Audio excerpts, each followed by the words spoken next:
1 Samuel 3, 1 through 20, the whole chapter.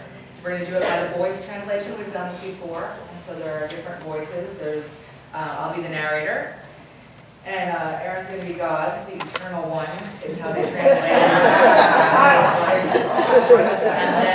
And then Samuel, I was happy to give her that part. Lee is going to be Samuel, and Ian is going to be Eli. Okay? Here we go. Eli, who was very old, had become almost blind. He was lying in his room, and it was late at night, but before dawn, as the lamp of God still burned, Samuel was resting in the house of the Eternal One, where the covenant chest of the true God was located, and he heard a voice. Samuel! Samuel! Here I am. I heard you calling. Here I am. I did not call you, my son. Go back and lie down. So Samuel went back to bed, and the Eternal One called him again. Samuel! Oh, I heard you calling. Here I am.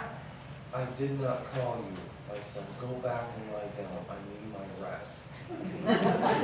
Samuel did not recognize the voice of the Eternal One, for the word of the Eternal had not been revealed to Samuel yet.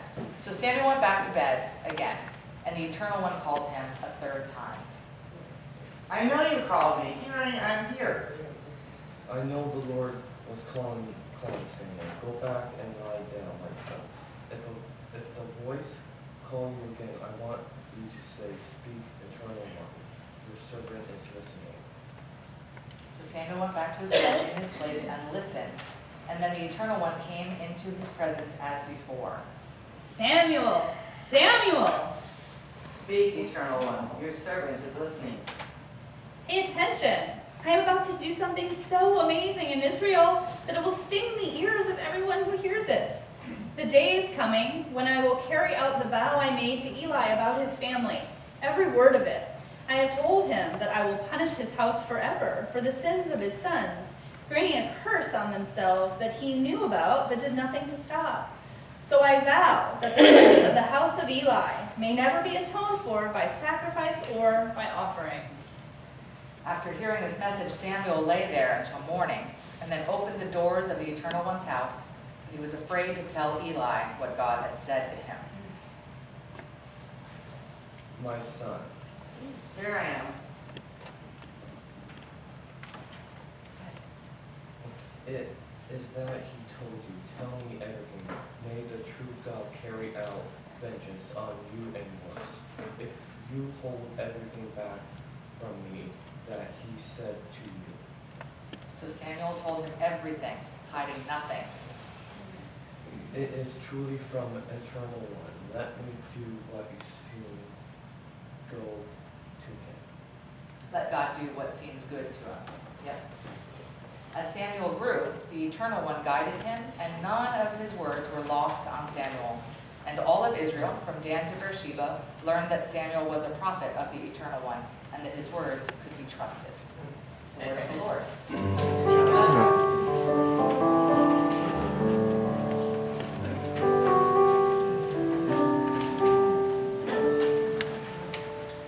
The quote on the front of your bulletin is from the author, philosopher, theologian, educator Howard Thurman.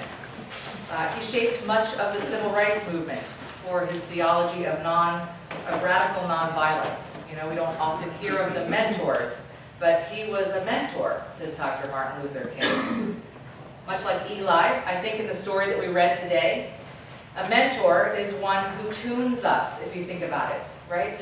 A mentor tunes us to wisdom, tunes our ears, tunes our words, right? Helps us find in ourselves and our surroundings what is true, what is right.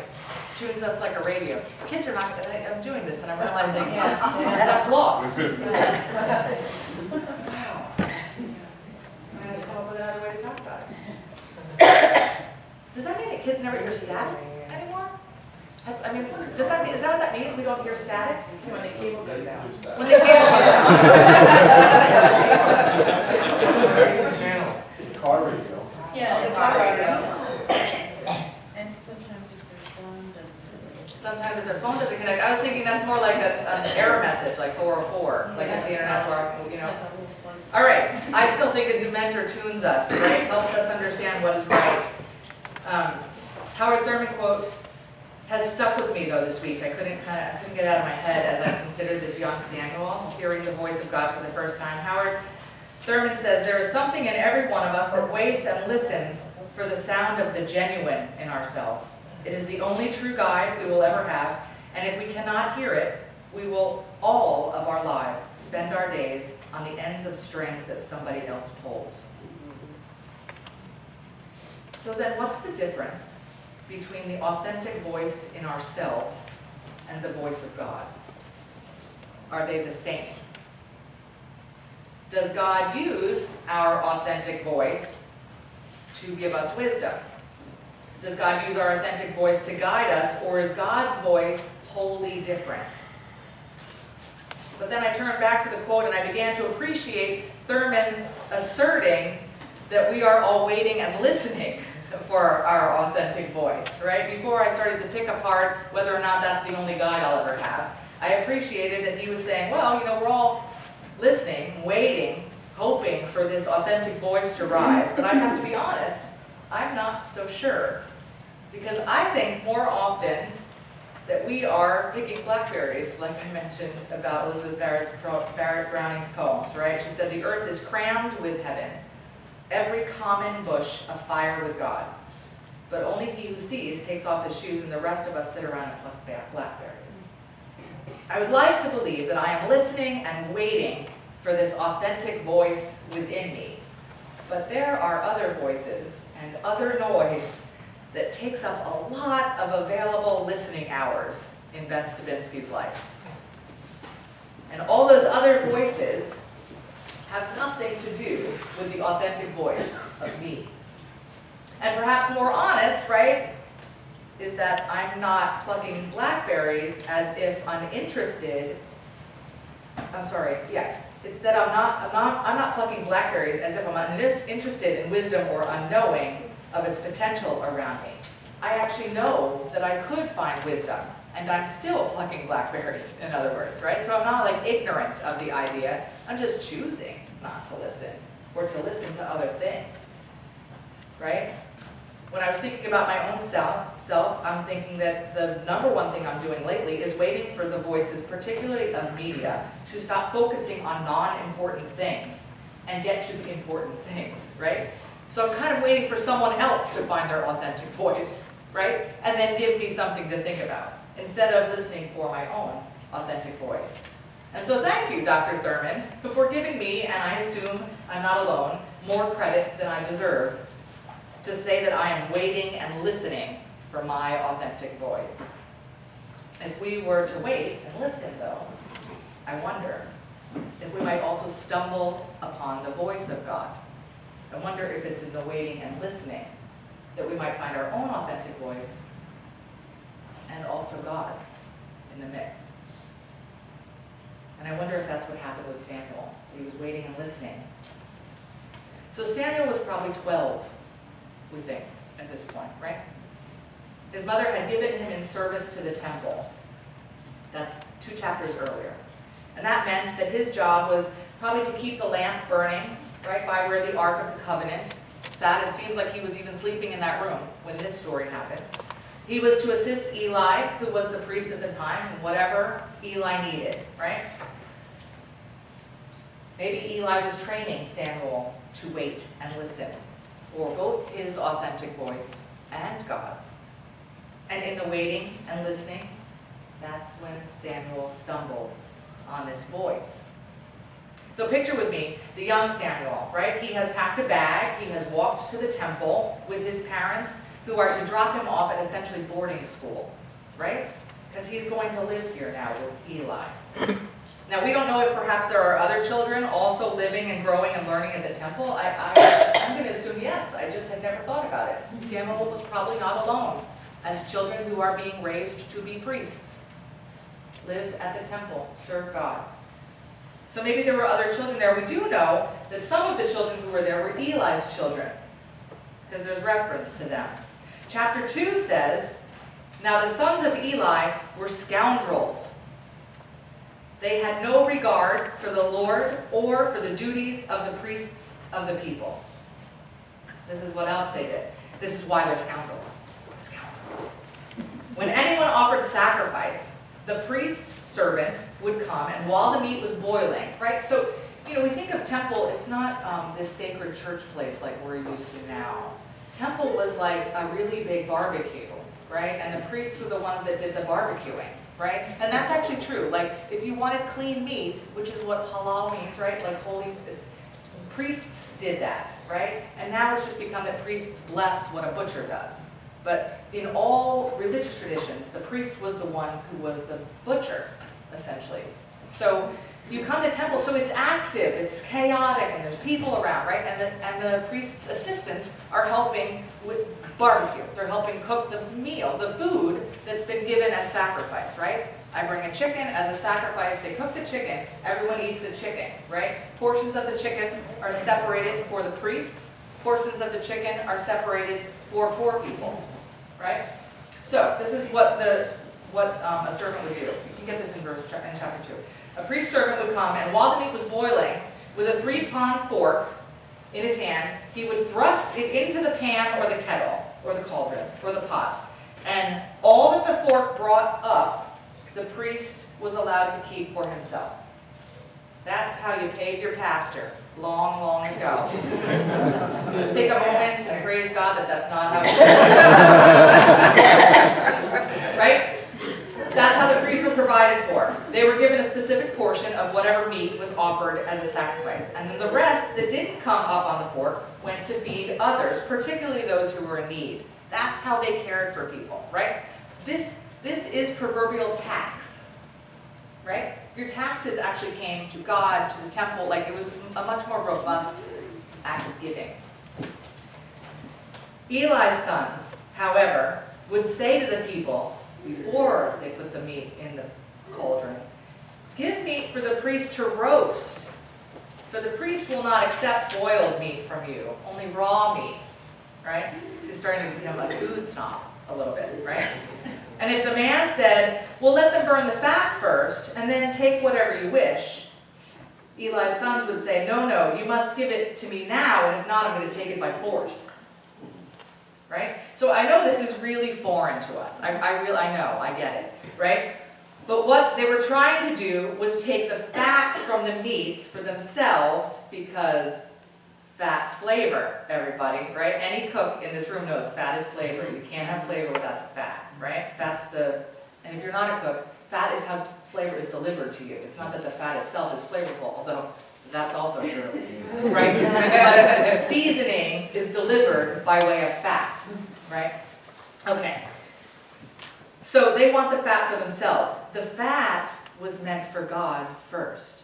So the first thing you did was give the fat to God, and then you would boil the meat. They want the fat themselves. God got the tasty part of the offering. But Eli's sons didn't like it like that. Right? Neither do we, if I'm honest, right? If we're honest, it is hard to give God off the top of what we have. It is much more comfortable to give to God what we can afford to spare. And in that way, we are not much different than Eli's sons. The uncomfortable truth is that giving to God ought to feel like a sacrifice, or else we're not doing it right. If we don't, on some level, write a check or give of our time or volunteer and feel like, dang, I really wish I could stay home, we're probably not volunteering to the degree we should be. I know that's really hard. It's really hard. It's even harder with our money. It should hurt, guys. It should hurt, whatever you're giving away. I'm not saying it should keep you homeless. It should hurt. There's a big chasm, by the way, if that's what's gone through your head, between you being homeless and you giving to God until it hurts, right? Somewhere in the middle is where I'm looking for. It should hurt. So the end of chapter 2 says, thus the sin of the young men were very great in the sight of the Lord, for they treated the offerings of the Lord with contempt. So this is the scene. This is the scene that Samuel walks into his life as a up-and-coming priest, right? A corrupt temple system with a head priest Eli unable or maybe unwilling to correct his own children when they were doing wrong, right? And so Samuel set up his bed, put a picture of his mom and his dad on his nightstand, right? And he lived with Eli as his mentor in boarding school temple, whatever, temple Eli. Now one night, while he was tending the lamp by the ark, he heard a voice that sounded familiar to him. And it was so familiar, he went right up to Eli and said, "Hey, you called me?" The voice of the Lord sounds familiar. It sounds like it could be coming from a trusted mentor, a wise voice, a voice that you know you've heard before. The voice of the Lord is familiar. But this voice was not Eli. 3 times the voice speaks to Eli before his trusted mentor figures out what's happening and tells him, "Oh, it's the Lord. Go listen again." So first, the voice is familiar. The second, the voice is persistent, right? The voice of the Lord does not happen only once as if we could miss it, right? I think some people are afraid of their life. They hold on thinking, what if I just got it wrong? What if God told me to do it and then I just didn't hear God and then I'm just wrong? No. God is persistent. The voice of the Lord is persistent. It doesn't just happen once. God would not wish for us to miss out on wisdom, right? As if God's saying, "Oh, I'm only saying it once. Better get it. Listen, I'm only going to say this once." That is not God. God wants us to have wisdom and insight and understand. He wants us to gain from hearing God's voice. God would not and does not want us to miss out. And so God is persistent. The voice of the Lord is familiar, it's persistent. And so Samuel goes back and he hears again the voice. And this time Samuel listens, and what he hears from God is uncomfortable. God says to Samuel, "See, I'm about to do something in Israel that will make both the ears of anyone who hears it tingle." Yours was a little different, right? But it was fun. Sting. It will sting the ears of anyone who hears it. I told him I'm going to punish his house forever. That's what God tells Samuel. And it's so uncomfortable that when Samuel wakes up, he lays there and Eli has to call and say, "What did God say?" Right? Samuel just found out that his mentor knew his sons were doing wrong and that God had already told Eli to do something about it. And Eli didn't do anything. And God was going to punish all of them for it. The last thing, though, was the punishment to Eli was that Eli couldn't even make it better with sacrifice. And so it indicates to us that Eli was trying to make it right, but it wasn't working. That he was either sacrificing or praying on behalf of his sons, and whatever correction he was trying to make wasn't doing it. Kind of reveals a piece of Eli, I feel like, trying to do right by someone instead of making the other person pay for their own sins. Maybe Eli was trying to pay for the sins that his sons should be paying for themselves.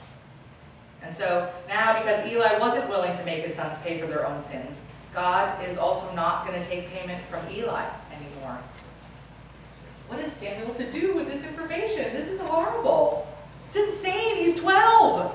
What are you expecting him to do, right? He has to interact with these boys, right? Remember, they're all here in the temple together, right? So now he's going to be a tattletale, essentially, right? What does he do? And Eli makes it easy on him, right? We hear, he says, "Tell me, son, do not hide it from me." So the voice of the Lord is uncomfortable. The voice of the Lord is familiar, it's persistent, it's uncomfortable. And chances are God is speaking to us. God is speaking to us just as God spoke to Samuel. I bet we hear familiar voices, familiar truths, familiar wisdom. I'm certain that we hear persistent, right? If we look back on our lives, I've heard several of you say things. "Oh, I had this thought, and then I saw it on TV, and then I saw it in an article," right? That God is persistent, familiar and persistent. The other part, it's often uncomfortable, and we often would prefer to ignore it. Go back for another voice. Listen for something different. Maybe God will say it better next. Easier, right? Might God continue to speak, and might we continue to listen. Amen.